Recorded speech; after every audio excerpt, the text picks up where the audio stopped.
The drop pods came down like falling stars. They crashed into the soft, wet forest floor of Varel 4 with loud thuds. Steam rose around each pod as metal hissed. The forest trees were tall, twisted, and alive. Their thick leaves glowed faintly in the strange light. The air was wet and smelled like rotting plants. The ground felt like a drum, soft but strong. It moved a little under every step. 20 pods opened, one by one. Each carried a cadet from a different alien species. These cadets were the best in the Galactic Cadet Academy. They had trained for years. This survival test was their final challenge. Ow. If they passed, they would become officers. If they failed, they would be sent home in shame.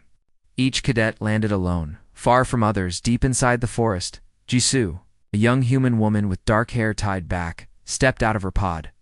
Her boots sank slightly into the spongy ground. She looked up at the twisting tree trunks. The trees did not stand straight like earth pines. They leaned and curved like giant snakes. The bark on them was wet and shiny, almost like sweating skin. Every few seconds, the forest made a low, moaning sound, as if it was breathing. Jisoo did not panic. She took a deep breath. The forest smelled bad, but she kept calm. She remembered her grandfather's words. Listen first. She did not turn on the emergency beacon in her pod. That would mean giving up. She did not shout or call for help. She knew that in this test, noise was dangerous. High above, other pods were still falling. Some landed softly, guided by repulsor jets. Others hit branches and spun out of control. Flashes of light blinked through the leaves as each cadet arrived. In the distance, the forest swallowed every sound. Nothing echoed. It was like the forest ate noise itself. Jisoo had no fancy gear. She carried only a carbon knife, some rope, and a small pouch of survival tools. Her mind was her real weapon. She had learned from Earth's old forests how to move quietly, how to build shelter, and how to read signs in nature. She looked around and saw a clearing surrounded by crooked rocks and half-fallen trees. Scratch marks on the ground showed others had been there before, but they moved on, searching for safer places. Jisoo decided to stay.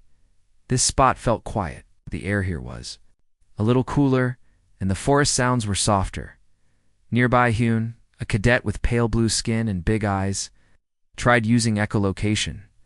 His species could navigate dark caves with sound. He clicked his tongue loudly, expecting echoes. But the forest leaves absorbed every sound. Nothing came back. He clicked louder, growing frustrated. The forest stayed silent. Then something rustled. Behind him, Hyun froze. Meanwhile, Dae-sung, a green-scaled cadet from a water world, tried to build a shelter. He grabbed giant leaves and pressed them together with sticky gel from his hands. But the leaves would not stick. Bugs buzzed around his face. When he swatted them, they burst in clouds of burning acid, screamed, rolling on the ground. Jisoo heard the scream but did not react. She kept moving. She stepped into the clearing and dropped her small pack on the ground. She walked around, touching tree trunks, testing each one. She found a tall, thick tree leaning just enough to climb easily. She pulled on a vine hanging from it. It was strong. She started climbing slowly and quietly. Each branch she grabbed smelled like metal. Some had slick, wet patches. She moved, carefully, testing every step. She reached a wide fork in the tree, about 5 meters above the ground. From there, she could see flashes of light and hear distant crashes. Some cadets were shouting, others were silent, some were already failing. Jisoo took out her knife and started cutting thin strips of bark. She planned to braid them into ropes. She hummed softly as she worked. The sound calmed her. It also did not carry far. The forest, strange and hungry, did not seem to notice her. As she worked, she watched other cadets make mistakes. To dig into the soft ground but got stuck in sticky mud. Another tried to fly using pollen balloons, but the balloons popped and released clouds of stinging dust. Each mistake ended with screams or silence. A few minutes later, small drones hovered above these cadets. They scanned, then carried them away. Failure. Jisoo kept working. She tied branches together into a triangle platform. She planned every move. She did not rush. The forest light began to fade. The shadows grew long and twisted. Strange growls echoed far away. But Jisoo did not stop. She knew night was coming fast. And in this forest, night meant death. The forest turned dark fast. It was not a slow sunset like on Earth. The light blinked out in sudden waves. One moment, golden beams shone through the trees. The next, black shadows swallowed everything. The forest did not just become dark. Felt alive, like it wanted to hide every living thing inside it. Jisoo sat high in her tree, quiet and still. Her small shelter was almost finished. She had built a platform strong enough to hold her weight. Above her, she wove big leaves together, tying them with ropes made from bark. The shelter covered her from rain and hid her from eyes below. The forest air grew cold and wet. Every breath felt heavy. Below, the night came alive. Strange animal. Calls echoed between trees. Low growls and high screeches cut through the silence. Heavy footsteps moved under the trees. Jisoo did not move. She kept her breathing slow. She listened. Where to her left, a cadet shouted in panic. The voice rose high, then cut off sharply. A drone appeared soon after, its lights flashing as it carried the cadet away. Another failure. She checked her shelter carefully. Every knot she tied was strong. Every branch she placed was secure. She had no light and did not dare make a fire. Fire would show her position. It would call predators. Instead, she used her hands to feel the work. Her fingers were cold, but steady. Suddenly, a loud snap echoed nearby. Jisoo froze. She listened. Ow! A heavy shape moved below her tree. She could feel vibrations through the trunk. Something large was circling. It did not make noise like the other creatures. It stepped with care like a hunter. She stayed perfectly still.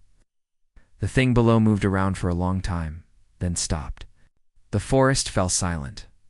Minutes passed, and the heavy steps moved away. Jisoo let out a slow, quiet breath.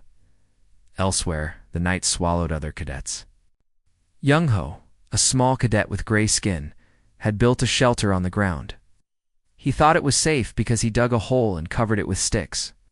But the ground began to move, pushing him up and out. Long vines wrapped around his legs and pulled him down again. He screamed once before a drone arrived to carry him away. In another part of the forest, Hannah, a tall cadet with shiny green eyes, tried to hide inside a bush. She thought the thick leaves would cover her scent, but the bush itself was a carnivorous plant. Its leaves snapped shut around her body.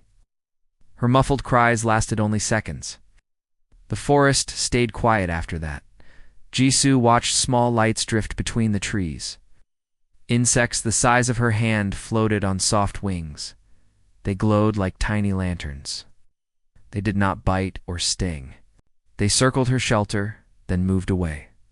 She watched them, feeling strangely calm. For a few minutes, the forest looked almost beautiful, but the night grew colder. Frost formed on the edges of leaves. Jisoo wrapped her thin cloth tighter around her shoulders. Her teeth chattered, but she did not light a fire. She pulled her knees to her chest and closed her eyes. She did not sleep. She listened to every sound, every shift in the wind. Far away, a cadet tried to use a chemical torch.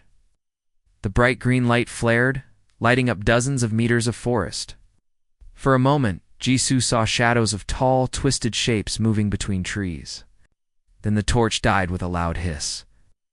A terrible roar followed. The cadet's screams ended in seconds. No drone came for him. The forest took him. Hours passed like days. The dark pressed down on her. Sometimes the forest was silent. Other times, it filled with noises she could not name. A heavy fog rolled in, wet and cold. The fog carried smells of iron and sweet rot. Jisoo felt every minute, every hour. Her muscles hurt from staying still, but she did not let herself relax. Finally, the dark began to fade.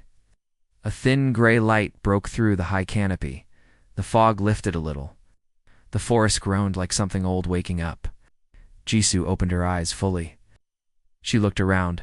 The forest floor was littered with broken shelters. Some were burned, some were crushed.